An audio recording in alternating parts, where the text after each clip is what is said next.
中国共産党特別委員会のマイク・ギャラガー委員長は、TikTok はバイトダンスに支配されていて、バイトダンスは中国共産党の支配下にしっかりと置かれていると主張しました。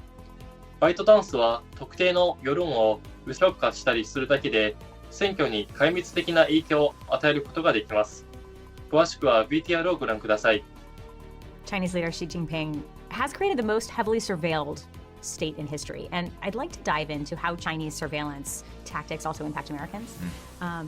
You have described TikTok as, quote, digital fentanyl. Explain what makes TikTok so much more dangerous than Facebook or Amazon or any other US-based company that collects reams of data on Americans every day. Well, one, none of these highly addictive social media apps are good for us on some level.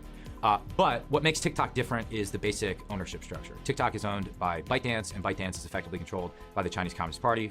The other thing I think we have to concede is that the TikTok is so successful because the algorithm is better at addicting kids. And that's why the comparison to fentanyl, I think, is appropriate. The real concern with TikTok is not just that the app can track your location, which it can.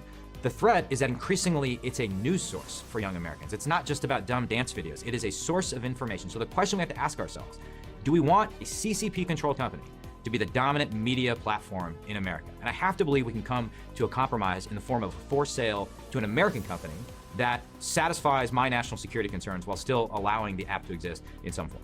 You referenced how many Americans are getting their news on TikTok. Put that in concrete terms in terms of the 2024 election. Of course, there was a lot of focus placed on international interference in the 2016 election.